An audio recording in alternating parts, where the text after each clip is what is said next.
You are listening to the Hodges Huddle, where we discuss all things in the wide world of sports. Here is your KLSU sports team.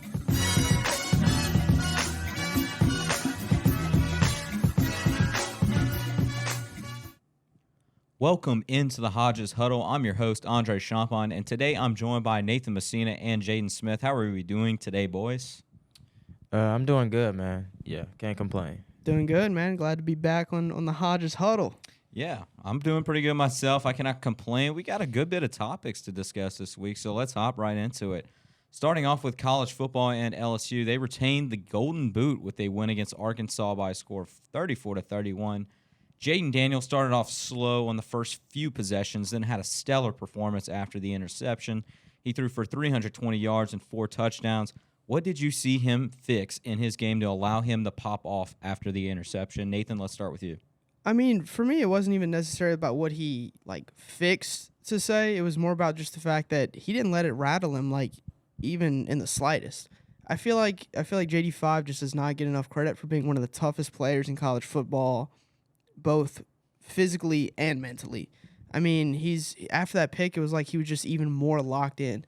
It feels like almost nothing phases him at this point, which is what we heard from, all the other players during camp and stuff like that, is that nothing phases this guy, and now we're finally seeing that. Yeah, I agree. I mean, I don't really think it's anything to overthink here. It's just they definitely picked up the pace a little bit, and I kind of like that. I like that they weren't just like, okay, we're just going to, dial it back, take the offense out of your hands a little bit. Because usually I think they try to ease him into the game. And I think after that, he was just like, all right, I'm going to just go all in. But, yeah, that's what I like to see.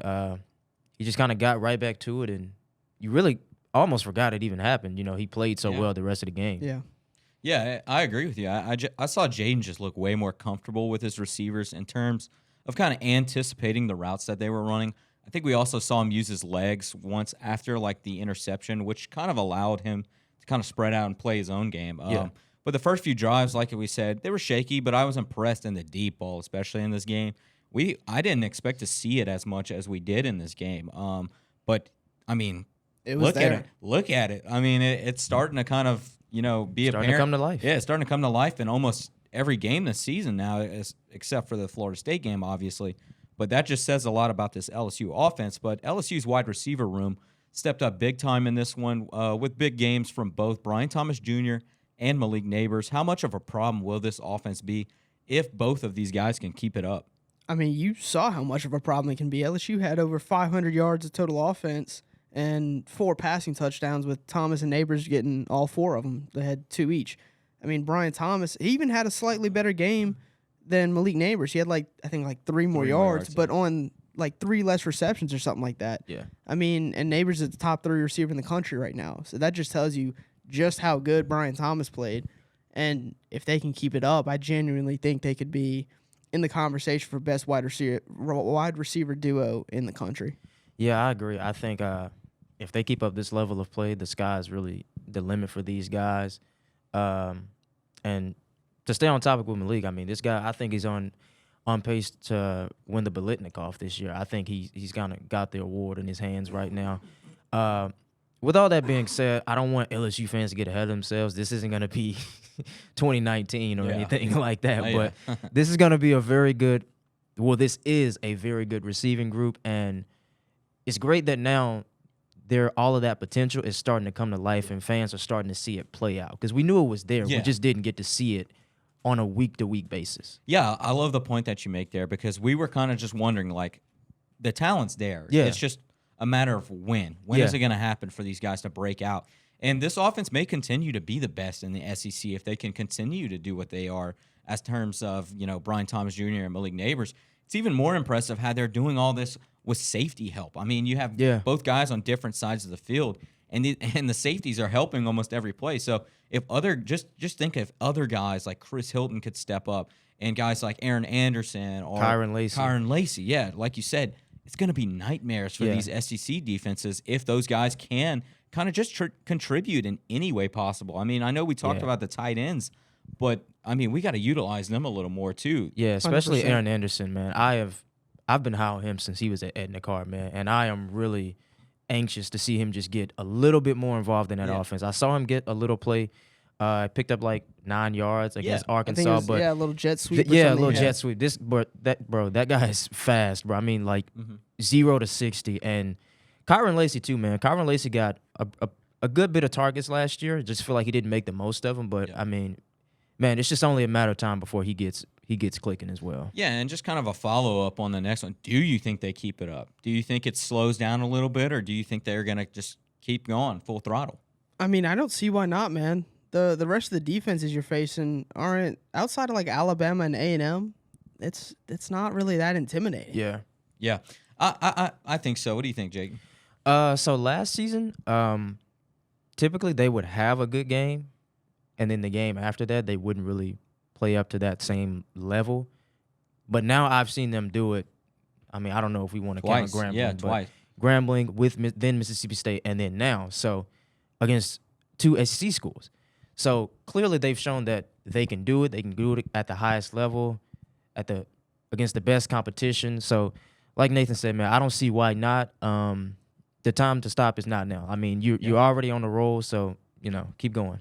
And LSU's defense had some troubles defending the pass at times. Was this more so a DB issue, or was it more so the pressure not getting to the quarterback on time? If it's a DB issue, then what has to be fixed? I mean, it definitely was not a pressure problem, in my opinion. Yeah, we had 4 sacks. You had 4 sacks and 6 tackles for loss. I had zero issue with how the front of the defense performed. The DBs were just bad this weekend. Yeah. You gave up 289 passing yards, and the guys were just getting toasted constantly. Even Andre Sam, who had an outstanding night. Great game. No disrespect to Andre Sam, but I mean, he got burnt a couple times, man. Like out in that open field, you'd have somebody. It was usually on like a run play or something like that. But he's supposed to be the guy to make that tackle. His angles were very bad. Yeah, exactly. He's supposed to be the guy making that tackle in the open field. He's the safety that helped, and he was getting juked out, man. Yeah. What do you think, Jade? Yeah, I agree. And we talked about this on the show Sunday. Some of this was just a skill issue. Just they didn't do their jobs. And then some of this, even when they were out there, it was just a technique and fundamental issue. They're not turning their head. Yeah. They're not looking for the ball. And when that's happening, man, you're going to get toasted every time. And aside from that, you got your eyes in the backfield. We gave up their last touchdown like that. Yeah. Had their eyes in the backfield. That's one of the first things they teach you, because if your eyes are in the backfield, that's going to happen every single time. So it's just more so something that they're going to really have to correct and practice, and they're just going to have to break those bad habits. Yeah, and you make a great point. I mean, it's like, how are you supposed to make a play if your head's turned to the receiver? I think it's a little bit of both, and this is why. I think LSU has to do a better job of going after the ball if you're a defensive back. Obviously, I think that Denver, Harrison, Deuce Chestnut are those guys that kind of struggled to do that this weekend. And like Jaden said, they played with their head turned all game. Yeah. I would rather see you go out and make a play on the ball and try to get the breakup than give up the touchdown or big play without even looking. Yeah. Like, I just don't like the no effort. It's just I'd rather see you go for the ball than just watch you get scored on. If you get mossed going for the ball, then I mean, it's like it's a great play. Yeah, bro. GG. But make them beat you. Yeah, exactly. But when your head is in turn, you almost giving the receiver a free shot at the ball. Yeah, pretty much. And I'll say this: I think as far as sticking to their guy, they did exceptionally well. It's not like Arkansas wideouts went out and got crazy separation on these guys all night. Like, I think they did a very good job of staying with their man. It's just turn your head. Yeah. Make like those every now things. and then. Yeah. It's okay if you lose a few feet on them. It was the big plays is where they were giving it up. Yes. It was exactly when you did them not to give it up that they did. And it was third downs. Yeah. The third downs were bad. But let's go to the positive side now on the defense. What guys stood out to you on the defensive side this week? Andre Sam, he set the tone right out of the gate. Just really blowing up that play on first down. Mm-hmm. And after Jaden Daniels threw the interception, he says, not so fast, goes to get it right back the very next play. So stuff like that is what you like to see. And I think that really sent a big message to Arkansas, like, okay, we're not going to get out of here that easily. Yeah, I mean, Andre Sam was easily the best player in the secondary this past weekend. And I predicted him on the Tailgate Show for we do our weekly turnover pick. Yeah. Yep. And I picked Andre Sam, and he got me my interception.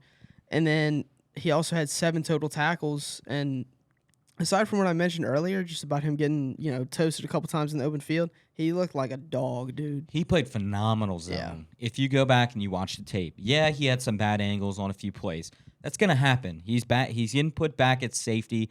He's been fine with making an open field tackle as a cornerback. But when there's that much open space, he's gonna miss a few tackles, right? Yeah. But to me, what stood out, I think the linebackers played phenomenal all game. Greg Penn, man. Greg Penn did so good in coverage, but not only in coverage, the man had a sack.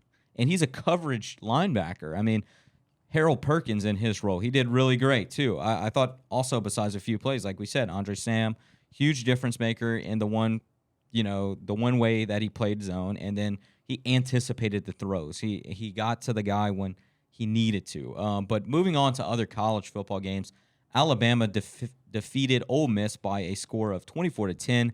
This was a must-win game for Nick Saban and company. Yes. But was it impressive to you, or is Ole Miss just doing what they always do in terms of underachieving? Look, man, I said Alabama was going to win this game from the jump, and I was right, because this is just one of those types of games that Nick Saban will always win and Lane Kiffin will always lose. It was just one of those ones with the media hype around it and everything.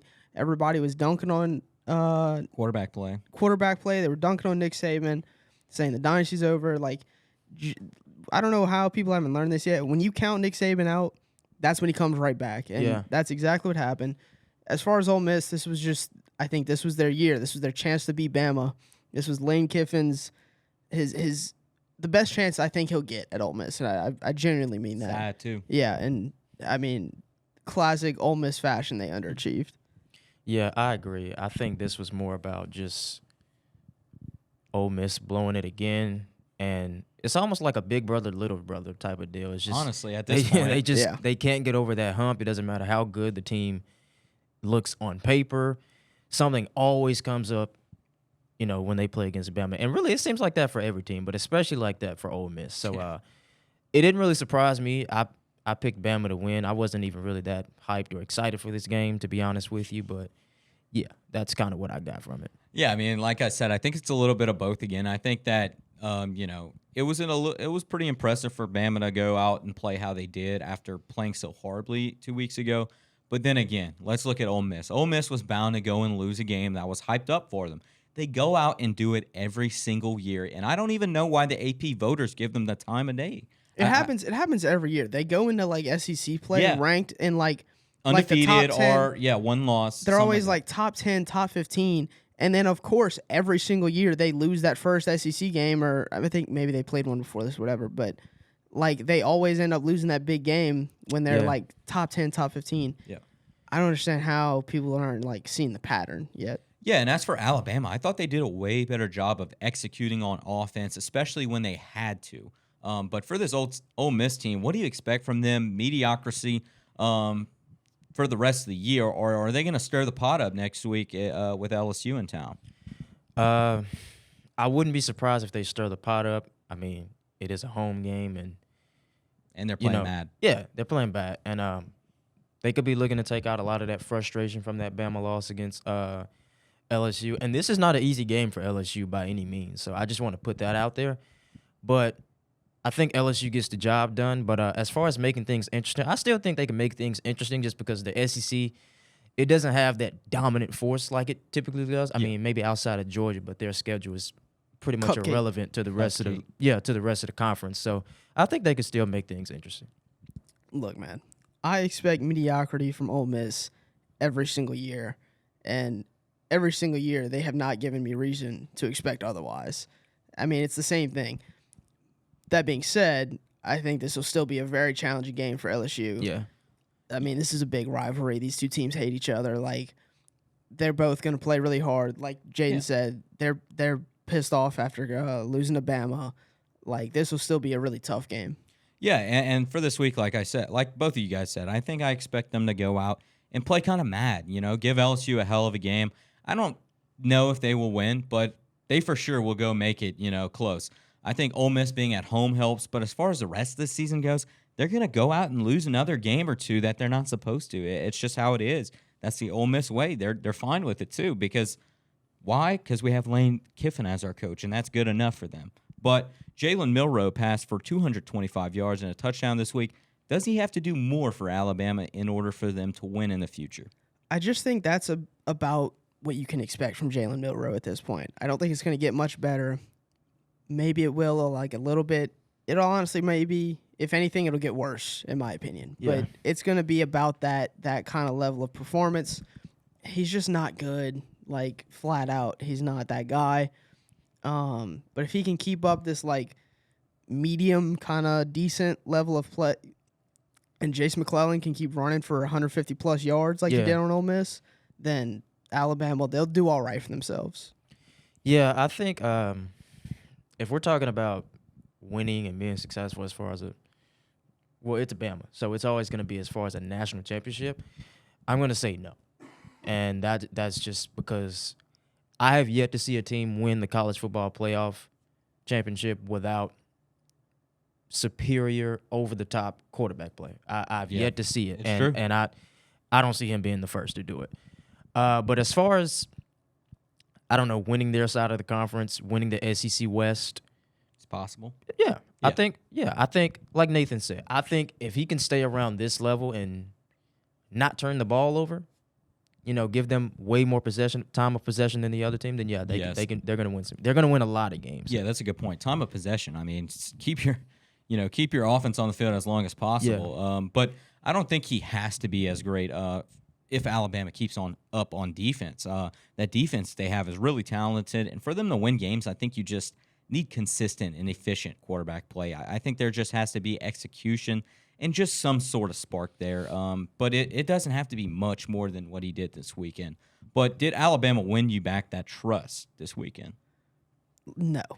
Absolutely not. Like I said, Jalen Milroe is still bad. That didn't change over the weekend. And he's the best quarterback. We saw that against USF. Like I said, if they can keep up the run game, the defense, I think they'll finish 10-2, maybe 9-3.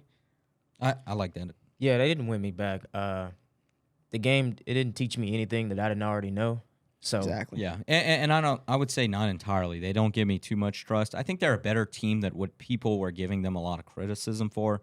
But they're still like concern in the offensive line, wide receiver. There's no sparks on that offense. There's no one that you look at and you're like, wow, this kid can go out and get 200 receiving yards one weekend. Yeah. I know McClellan can rush for that, but the offensive line has been a problem. Yeah. It's not like you're going to go and rush for 150 every week. That's just not going to happen. Yeah.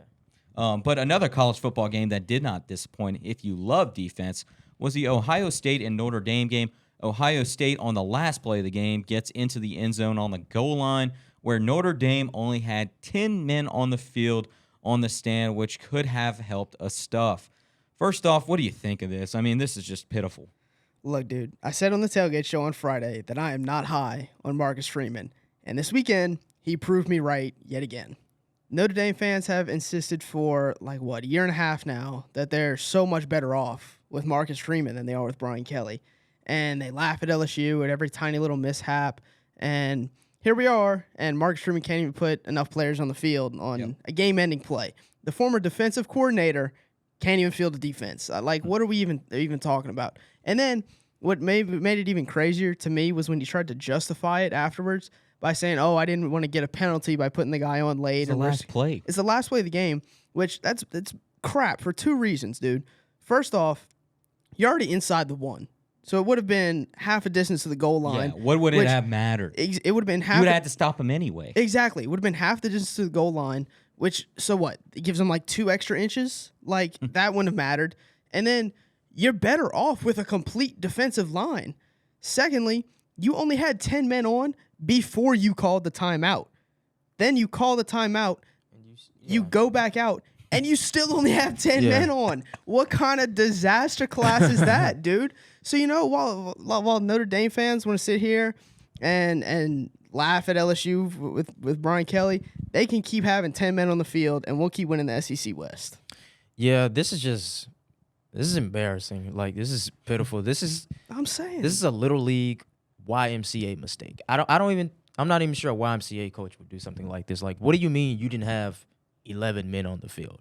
And then, like Nathan said, he tries to cover it up and just give some type of excuse. And, oh well, we didn't want to get a penalty. No, Like, that's dude, not what it was. You called grow a a time. pair and own up to Yeah, it. Yeah. you made a mistake, and look, I can't blame the man. Like, I don't want to be known as the guy that Stuff I happens. did that, but Yeah.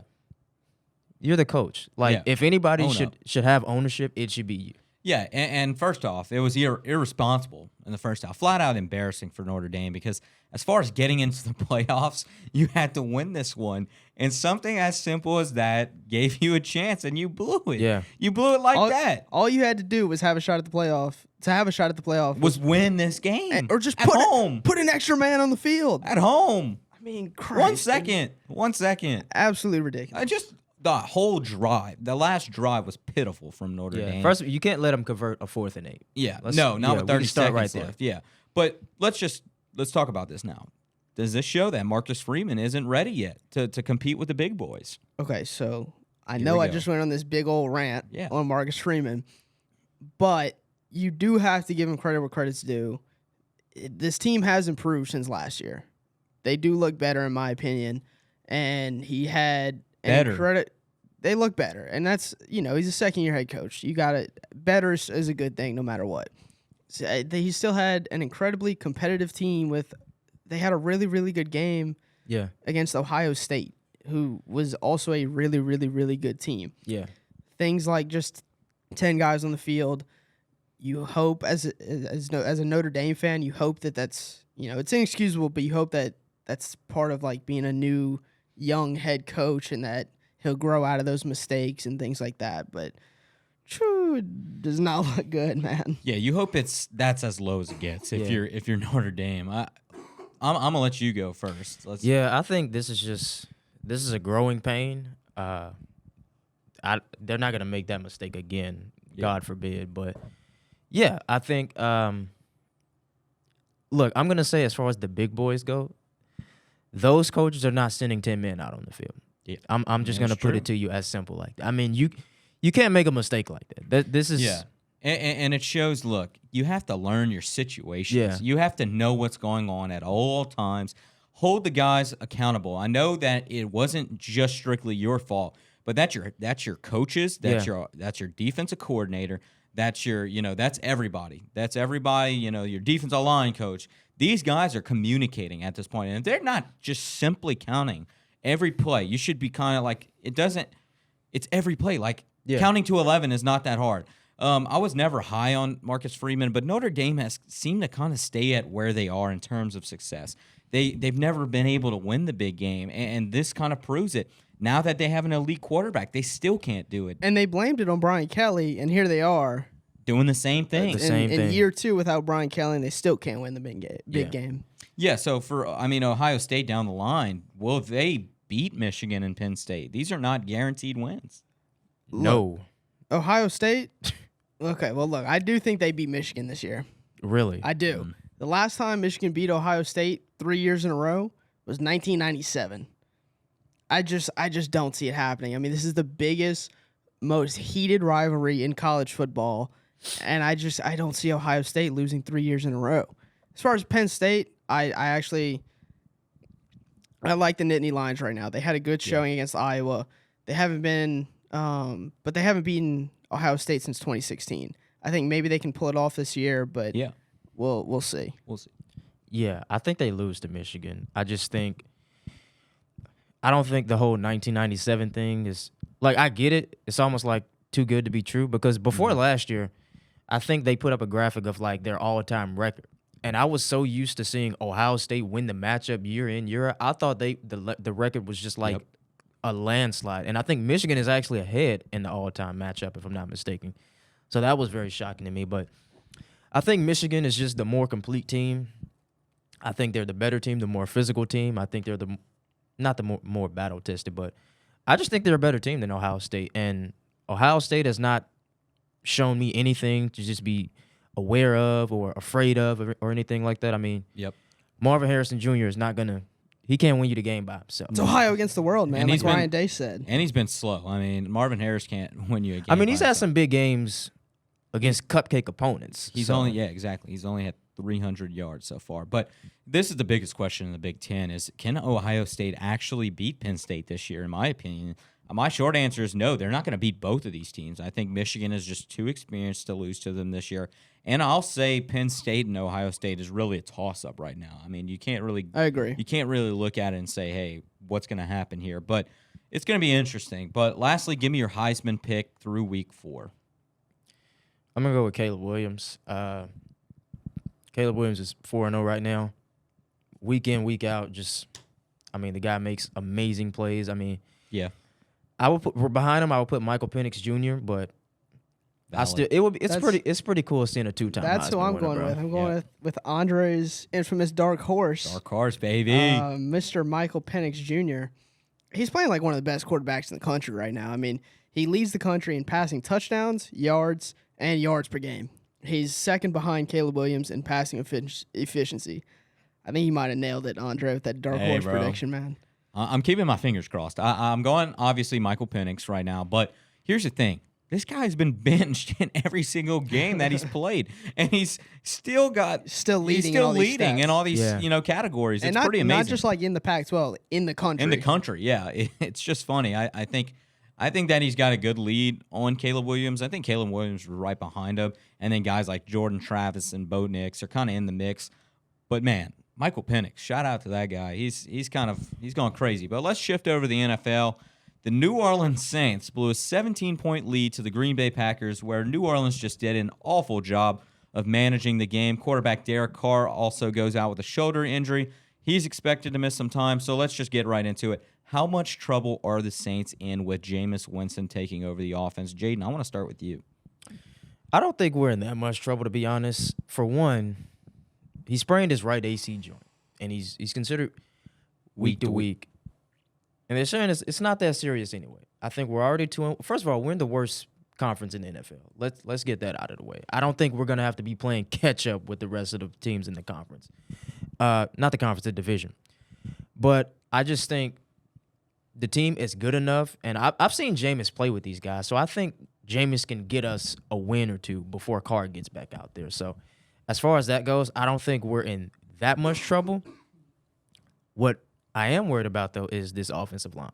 But that goes without saying, pretty much. Yeah, I mean, it's been reoccurring every week. Yeah. Look, man, it gets tiring talking about it. It does.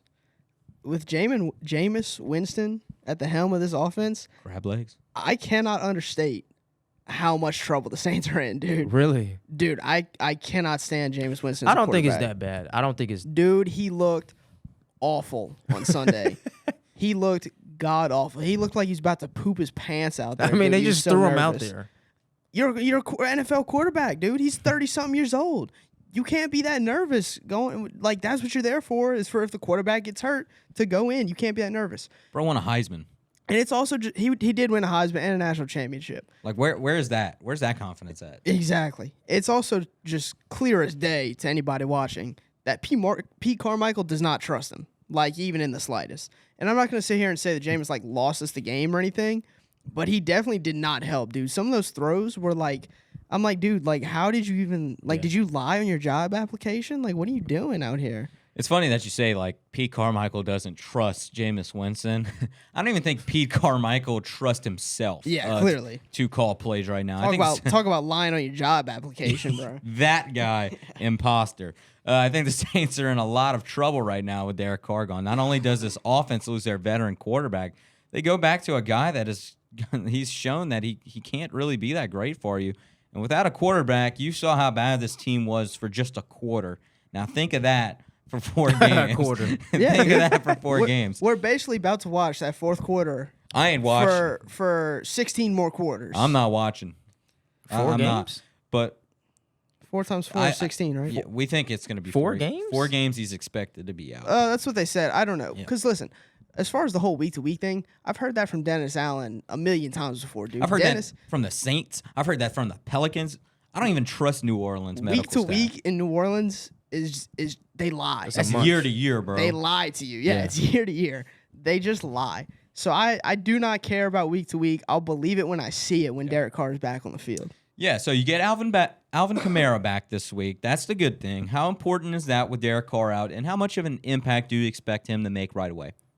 It's just another guy for Pete Carmichael to design checkdowns to, dude. That's all he is at this point without Derek Carr, this offense just becomes so predictable. It's the exact same thing we've seen the last 3 years since Drew retired, man. I mean, it's going to be the exact same boring, like super inefficient offense that we've seen, like I said, for the last 3 years. Yeah, I think and again, with Jameis at quarterback, that kind of takes the life out of this team, like a whole lot. I think we really should be 3-0 right now and just trending upward, but It should be. I mean, life happens. It is what it is, but I think with him coming back and Jameis as the quarterback, I think that's going to kind of change the plan of how they were going to use Alvin Kamara. Yeah. So, Big time. like you said, it's just going to be very predictable now, and they're going to have to just squeak out some wins. Yeah, I think it'll help add to the Saints playbook now that you got your best player back. I mean, he's been training a lot, and so I'm really interested to see. Yeah, he's your best player. Alvin Kamara? He's your best player on offense. I'd say Chris Olave is easily the best player. I mean, now with what a quarterback, no quarterback, not really. Depends. I mean, you With saw Derek Carr out there, yes. It wasn't the one-handed catch that Olave made a throw from Jameis? It was No, that was from Carr. It was from Carr? That was from Yeah. Carr. Okay, still, though, Yeah. I still think that Olave is your best player. Look, I'm just interested to see if it's the same AK we have, but he will be an immediate impact as far as helping get downfield and just get some points. I think whether that's in the passing game or on the ground. But we're going to move on to the Miami Dolphins. They defeat the Denver Broncos historic fashion, scoring the most points in Dolphins franchise history with 70. Could have broke another NFL record with a field goal. It's already hard enough to score 35 in this league, but I mean 70? I would like to say I'm not a fan of Mike McDaniel not kicking the field goal. Yeah, I thought like it was it. kind of corny. He was. It's classy. It's not classy. Dude. You've put up 70. You put up 70. Classy went out the window 30 points ago, bro. Classy is gone. Like, bro, at that point, it's more disrespectful to not kick the field goal. They had You shoulda 50 ki- you they shoulda had kicked it and gone 56 for the record. points already and decided to throw a bomb to Chosen Anderson. So Like, dude, that wasn't a Classy was no, gone. no. That wasn't about class. I guess you're right. But what is going on with the Broncos? Does Sean Payton even know what he's dealing with? I think Sean Payton is in way over his head, and I don't think he really understood how bad the Broncos were.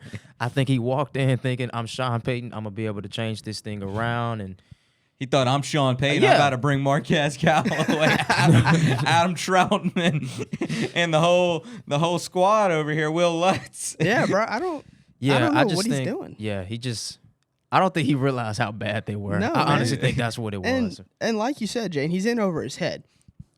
All we heard about was how burnt out he was in New Orleans. He goes to Denver, brings almost the exact same team. He took all the worst players that he put on the New Orleans Saints with him. Yeah, he took our baggage. Thanks, bro. And yeah, exactly. And if he stays in New Orleans, he's 3-0 right now. I genuinely believe that. I believe that Yeah. too. If he's in Denver with Russell Wilson, who is burning down the kitchen, and you're 0-3, and you just lost in historically embarrassing fashion. I mean, he's like I said, he's in over his head. I think he just wanted to prove that he could go be good somewhere else, without the Saints front office or whatever. Yeah. And like I said, he took all those crappy project players that he had, that he drafted and got in UDFA, because that's what Sean Payton does. He thinks he can just fill talent or fill holes in the roster with Past players and late round draft picks, and he can just plug holes and it'll be fine. And that's just not how it's going to work. Bro thinks this is NCAA 14 and that he's finding gems. Exactly. Let me tell you, Sean Payton, Marquez Callaway is not good. Look, here's what I think. I think the Broncos are just not good or talented whatsoever. They have a few guys on both sides of the ball, but no one can just carry them with a few guys to work with. I think Sean Payton, like you guys said, thought he was better than he thought he was, and this team shows exactly that. And the worst part about it is he came in talking all that trash about Nathaniel Hackett, and now look at him. He's got a 2 game. Nathaniel Hackett was 2-1 last year in the first 3 games of the season. Sean Payton is 0-3 against trash teams. Yeah. Yeah. As far as not trash. Well, not the Dolphins. You Yeah. know what I mean. The first 2 teams that they played. Yeah. But as far as scoring 70, the Dolphins have obviously got something brewing in Miami with this team. Will they keep it up, and should we start considering them as a favorite for the AFC East? I think the East and maybe even the AFC, dude. Yeah. After this weekend, they look like the best team in the AFC right now, and I'm not gonna say it's not close, but it's like they're distancing themselves a little bit with this win. What do you think, Jade? Yeah, I think if you're the Dolphins, like you said, you got to think past the division. I mean, they are really explosive on offense. I mean, you got Tyreek Hill, you got Jalen Waddle, 2 1,300-yard-plus guys, and Tua Tagovailoa, I forgot to mention. So, especially if he stays healthy, I mean, they looked like they were going to do something special last year, and I think Tua having those concussions and all those injuries kind of just took the life out of him. But I think this year, now that he's healthy and you pretty much got the same guys back. You're good. Jalen Ramsey back around week 6, week 7. I think even that's early, gonna maybe week 5, maybe. That'll improve the defense. So, yeah, I think AFC East is the least of their concern. Yeah, I think the Dolphins should have got more love from the beginning of the season, where people kind of just counted on the Bills winning that one, and now you have the Dolphins dropping 70 points without Jaden Waddle. So I think they're going to go and keep going forward as long as they can kind of stay healthy, where they have talent in so many places. Mike McDaniel has done a really good job of pulling this team together. You look at how they were last year, not so great in terms of, scoring like this, but I have to give him credit where credit is due. I haven't been a Mike McDaniel stan, but he's kind of showing me. You and me dumped on him at the beginning of the year. Did, and look, that does not change the fact that he's a cornball. Yeah. But he's a pretty good coach. He can do his job. Coach. Yeah. And he knows how to pull a locker room together. Yeah. He's young. He knows what's going on with these guys. But let's move on. Finally, we're going to talk about the Bears and the Chiefs. The Chiefs look back like themselves on offense, scoring 41 on the day with Taylor Swift in attendance at Arrowhead. So, serious question here. Are the Bears even going to win one game this year? I think they'll luck their way into one, maybe 2 wins eventually. Yeah. But, they are by far the worst team in the NFL, and it's not close. And it really is possible that we see them go 1-16 or 2-15. Yep. Yeah, I think they'll get one just because I can't imagine a team going 0-17. That's a lot. I can imagine. That's a lot of, especially if you're the Bears. That's a lot of consecutive losses. It is. Just, man, you don't get tired of that? I don't know, man. They're getting paid either way, bro. I just can't imagine a team being 0-17. I think if the Bears are lucky, they will win 2 games with the way they're playing right now. Coaching staff, atrociously bad. Players, atrociously bad, besides Justin Fields and DJ Moore. For this team to be this bad, I think it's quite impressive to be this bad, honestly. It's man. It's like, here you go. Good job, baby. Let's tank. But then you already have a quarterback, so it's not like you can go out and tank for somebody not. Oh, I'm all for the Bears dumping Justin Fields. Yeah. You think so? Get I him think out of Justin Fields is better than what. Nah. I think his coaching is just awful. They're in position to get the number 1 pick right now. They could have Caleb Williams instead of I Justin get that. Fields. I get that. But then let's talk about this now. What's it going to take for the Bears to fix their franchise? Well, going away from the short draft, answer. Yeah, give me a short answer. I think they just need new ownership. They need complete rejuvenation of the franchise. It's not going to happen anytime soon. Nope. Maybe probably not ever. Their current owner is Virginia McCaskey, she's 100 years old. That's their current owner, and she's like this 100-year-old matriarch of the McCaskey family, and they've owned the Bears forever. They hold the record for longest owned franchise or something like that. It's like if Queen Elizabeth owned Manchester United. Yeah, or exactly. Something like that. It's so I don't know what the Bears are going to do at this point, because that's what they need is new ownership. Yeah, they need new everything. It's as simple as that. A new team, a new city. City, come on, man. Come on. City is crazy. You cannot say Team, you need to move city, the Bears out of Chicago. Coaching staff. No, but seriously, I think you got to get Justin Fields out of there, bro. Justin Fields is bad. He is missing. I think he's good. No, he's just not good with this team. He's not a good quarterback. He's missing too many throws. He's sitting in the pocket way too long. He's not processing things fast enough on the field that you would like to see out of a guy that. Look, if I'm going to pass up on Caleb Williams for you better at least be able to hit an open target in the end zone. Yeah. That's all I'm saying. So I think it starts with front office. Obviously, you have to stop hiring guys that are just not capable of fixing your team. Next part is drafting. They did not do a great job of feeling needs in the draft like they thought they did, and the talent's just not there. Yeah. I mean, so it starts with that, and then the players are just not going out and being competitive from the jump. Like I said, they're just showing up on Sunday. Why? They get so paid they don't get regardless. fined. Yeah, so they don't get fined. So with Travis Kelce back, will the Chiefs kind of cruise for this season, or is there still kind of some questions for them? I mean, they obviously looked a lot more like the Chiefs that we're used to this weekend, but it was against the Bears, and obviously having Travis Kelce back is a big part of that. But I just don't know if I'm quite sold yet. But I also will not be surprised when they're back in the Super Bowl. Yeah, they got Patrick Mahomes, and I feel like as long as you have a quarterback duo like Mahomes and Kelce, you'll have a puncher's chance just because they're that good. Yeah. But as far as the offense, I think it still has questions. I haven't seen Kadarius Toney be the breakout star I thought he was going to be yet. But, yeah, like Nathan said, the Chiefs always seem to find a way to win a lot of games that they probably shouldn't even win, but teams typically make mistakes, and Mahomes is a master just capitalizing at things. Yeah. So, yeah, I think they'll find their way. They're going to make the playoffs, and, again, from playoffs, it's anybody's game. I mean, experience can win you games. Teams make mistakes, injuries, anything. So, yeah, I wouldn't be surprised if they were back in the AFC Championship. Yeah, and I think the Chiefs could be decent this year. With everyone healthy, they're still Andy Reid's Chiefs, and no matter what, they will find ways to win. But the talent drop-off from last year is really apparent. It's noticeable. Yeah. And I just don't see them being as dangerous as people think. Granted, they're going to still go and make the playoffs, be a higher seed, but then they're going to lose a game, to a really more, complete team. I don't think it's going to be close to that. But since we're on the topic of Travis Kelce, I have to ask, what do we think about Taylor Swift and the Travis Kelce relationship? Look, bro, y'all buckle in because I got an opinion on dude, you this, have a book written over there. So look, man.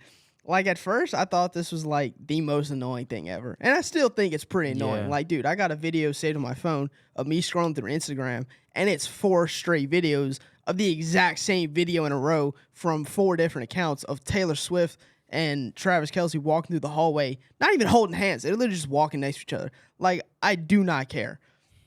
But now I've discovered like a new facet of this whole Taylor Swift, Travis Kelce thing that I am very much enjoying. And that is Swifties trying to learn about and talking about football. And it is genuinely one of the most like entertaining things I've ever seen. Because for whatever reason, Taylor Swift fans, they have to like place themselves into Taylor's shoes and just act as if every single one of her life decisions is one of their own decisions, right? Yep. It affects them personally. It does. It does, which is an obsession like I have never seen before. Yeah, I saw one post like, so you know how Travis Kelce got into a fight? Oh, during, I'm gonna like, get to that. Yeah. I'm gonna Here we get to go. that. Just you wait, Jay. He has receipts. I've got receipts, dude. Yeah. Like I said, this might take a little while. So, like I said, of course, now that Taylor's dating a football player, right? All the Swifties, they're forcing themselves to try and learn about football, and they're doing all their research on Travis Kelce so they can further understand exactly what's going on in every waking moment of poor Taylor Swift's life. And let me tell you, dude, it is pure comedy. Let me read you some of these tweets that I've seen, dude. So we'll start off with the one Jaden you mentioned. Yeah. Trigger. This is from a Taylor Swift fan. Trigger warning: assault. A video from July of Travis Kelce aggressively punching his teammate during practice. This guy clearly likes to use his fists when he gets angry, impatient, agitated. And F you if you think you don't have a right to be concerned about this man being with Taylor. So she thinks that Travis Kelce, because he got A fight training with his camp teammate. fight, Here's what I have to say. that he's going to beat her. Shorty, Taylor does not know you. Like, Dude, I'm Taylor saying. don't know you, dog. It gets better. So here's a Taylor Swift fan explaining to her followers on Twitter how football works. Football explainer for those confused. You have 4 tries, downs, to go 10 yards. If you do, keep the ball and the cycle repeats, and if you don't, the other team gets it. You can score touchdowns for 6 points or kick a field goal for 3. That's basically all you need to know. So then another Taylor Swift fan has a question, and she says 10 yards being, which Like what? 10 yards she's being asking, what? She's asking what 10 yards is, which I don't know if she skipped 3rd grade Like, do math I need class. to take out the ruler, the yardstick for this? And the response to that was a picture of a football field that says each one of the giant numbered lines on the field is 10 yards apart. So we're that far into it that they're having to explain. Is she still lost? Well, no. dude, I don't know, bro. There cannot be more. I really hope that cleared it up. And here's my magnum opus, bro. So this is, Taylor Swift fans. A lot of them. It seems to be a common theme that they get into the astrology thing, right? Let me read this to you. Since Travis Kelce's birth time is not known yet, give me time. Here is Taylor Swift's birth chart with Kelce's planets on the outer wheel. His Libra Sun and Mars boost her 11th house of friendships and community. His Scorpio Venus conjunct with her Scorpio Mars means electricity for them both. And it's basically about 3 more paragraphs all in. This is a blue check. She probably paid for this blue check just so she could write this essay of a tweet about Travis Kelce and Taylor Swift's astrology. Oh, that's bad. It's a lot of things like that. So, if they can keep this up and keep me entertained with things like this, I am all for Travis Kelce and Taylor Swift dating. Jaden? I'm all Travis Kelce, Taylor Swift out. Like I'm tired of seeing it. I don't want to see it. It's not even gonna be. It's no point in me even not wanting to see it because I don't have a choice. But yeah, I'm just annoyed, bro. Like we get it. They're dating. Like she went to the game. Great. Thanks. But, Thanks for that. Like what am I supposed to do with this information? Like I can't wait till they find the Travis Kelce dating show that he was on. Ooh, that'll be interesting. I will say, bro. If this doesn't, man. I hope I hope this works out between them. Because, I do too. If this doesn't work out, it's gonna be so much media coverage behind. Boy, I can't wait for that Taylor Swift song. Oh man, I've already seen on TikTok like what Taylor Swift will write after Travis Kelce breaks your heart. People are funny. And I dude. was like, dude, this is so funny. But personally, after seeing all this on social media, I was pretty surprised. I don't see it something like lasting for a long time, in my opinion. So Swiftie, don't come after me. I don't see Taylor Swift to be like Travis Kelce's type, but what do I know? Obviously, I'm just a guy. What is very interesting to me is that they are the same age. So that time that like lines up, but I think there's just something that is like, really? Is this really gonna work out? Like it's so like, ugh. I don't even know how to explain it. It's just gross. I couldn't care less if they work out. Like after some point, Taylor Swift fans, don't come at me, but whatever. Is it her? Like, isn't she the problem after all these men she's been with, and she still can't find the one? I don't see this working out. Look, bro, that's famous last words right there, bro. Taylor Swift fans, don't come after me. Yeah, that's a death wish. All right, well, let's wrap that up. Yeah. So yeah, I mean, what's your closing I just think remarks? I don't think it's gonna work out. I'm not even sold on this being a legitimate relationship. Yeah. Like, it just Jaden thinks it's an industry plant relationship. They're just trying to use this to distract us from something else going on. Oh no, I don't know, but what if they got? I'm you not looking- sold, bro. Jane stayed on TikTok too long last He's night. on the Reddit threads, bro. Yeah, I'm he's not diving convinced, deep bro. in the Tiger droppings right now. But finally, who is your poo-poo Broussard of the week? This is my favorite part of the week. Jaden, let's start off with you.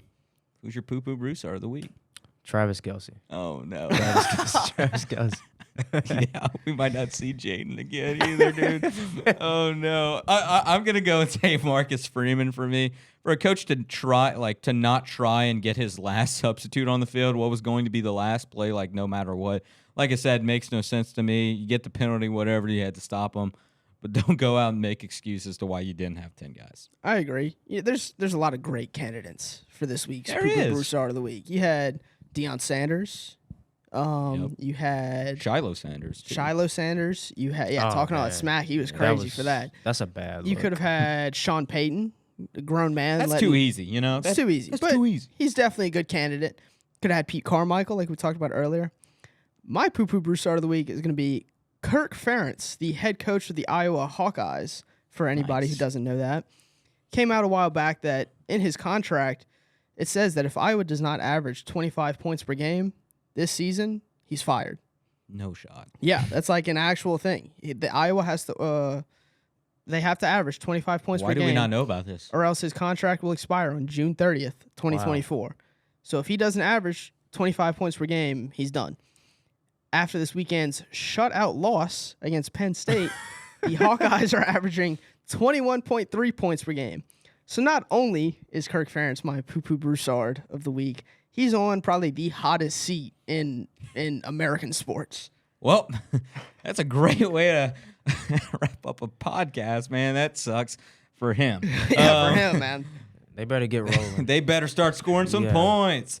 So that will do it for us here today on the Hodges Huddle. Big thank you to Jaden Smith and Nathan Messina for joining me today. I'm your host, Andre Champagne, and this has been the Hodges Huddle.